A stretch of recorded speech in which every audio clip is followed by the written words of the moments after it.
You would think that the sharing your roadblocks is the hardest thing. It is not.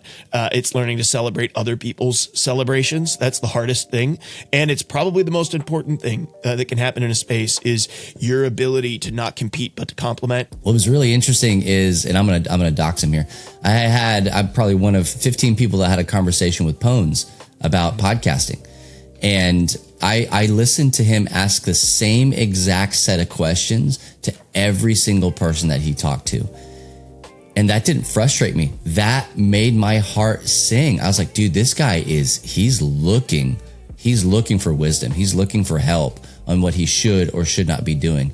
And what's good is I heard like just about everybody say the same thing. Hey, dude, it sounds like you should do this, but I can't tell you how many people that I've talked to that it's like, hey man, I don't know if that's it for you. I really hope you find your thing. Maybe you can join us, or you can join Lux, or you can join Satellite or somebody else.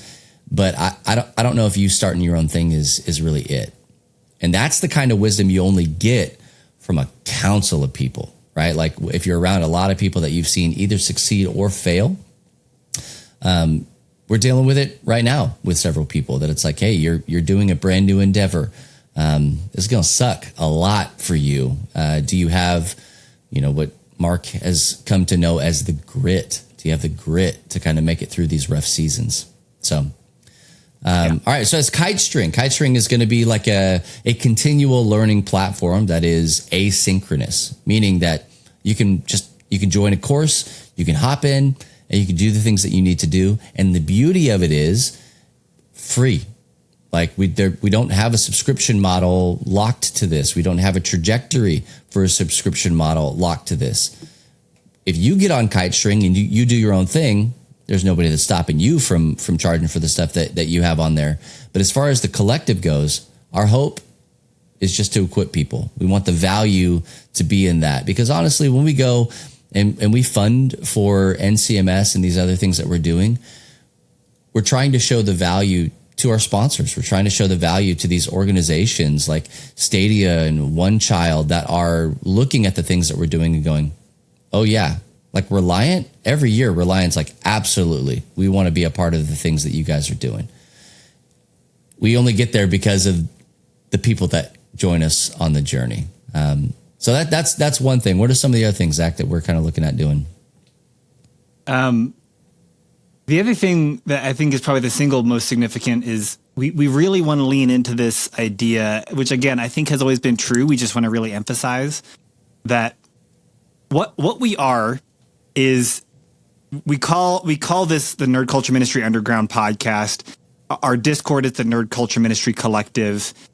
And I think that matters. That was intentional language. We are a collection of people who are just on this journey. We're trying to figure this out and are working together. We have these network groups, trying to create resources for those network groups. But the hope is that this collective is a thing that's happening year round, right? Where these are groups of people that are meeting on a monthly basis, who are doing life together, supporting each other, caring for one another. And that the summit really becomes just the annual gathering point and sort of on-ramp for that community. So if you have been curious about it, these are groups that you can join throughout the year, but you might feel like it would be helpful to meet some of these people in person. Or maybe you've been in one of these groups and it's just a really nice chance to get to break bread together. The whole point is, hey, annually, all of these groups that are meeting all throughout the year and are pouring into one another and are going through these resources and getting better at their craft, then annually get to come together in one place in person, break bread, do workshops together, listen to keynotes together. And that's just, it is just that kind of catalytic moment within what's happening year round.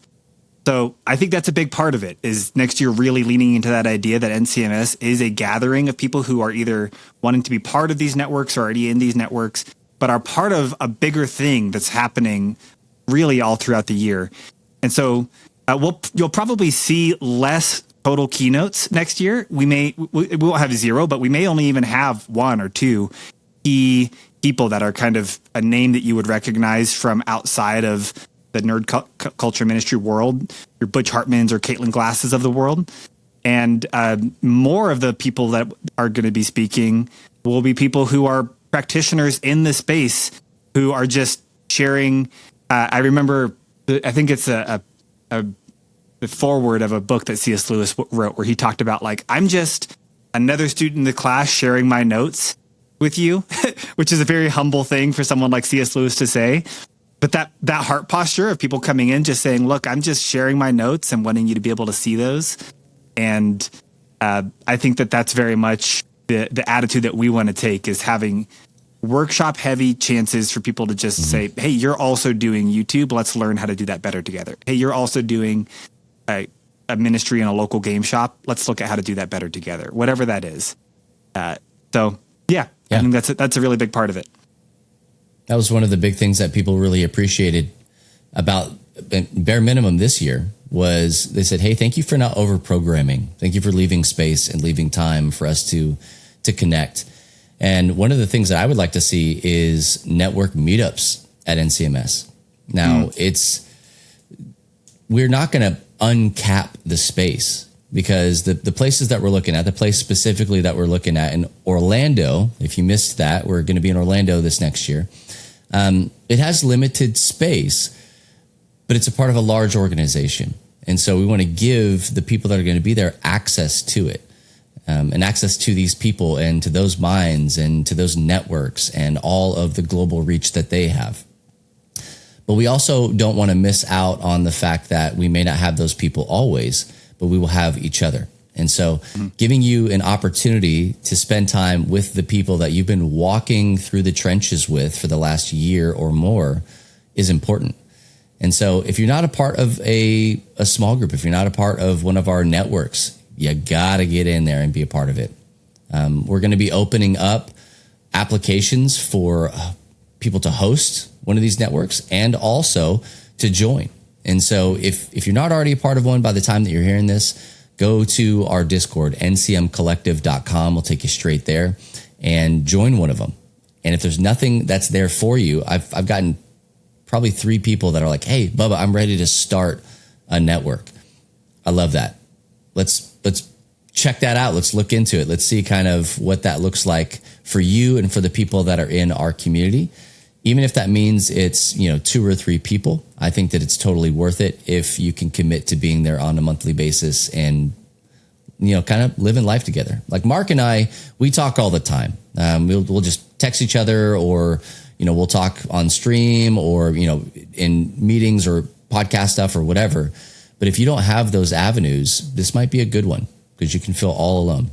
Yeah, to be you guys clear, have mentioned there's really just 2 questions you guys talk about, right? Mark, can you... I think it's simpler than it maybe seems to leave one of these and to get into one of them. First off, the best networks are like 2 or 3 people. I think people get discouraged when they only have 1 or 2 or 3 people in their group. I've been leading small groups and leading small group ministries now for the past, 15 years, 16 years.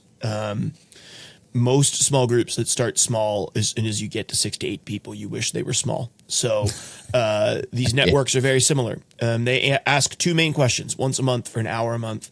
What roadblocks are you facing? What are you celebrating? We want to take time to celebrate together, train ourselves to not get jealous of one another, train ourselves to not competitive with one another, learn how to celebrate what is going on. You would think that the sharing your roadblocks is the hardest thing. It is not.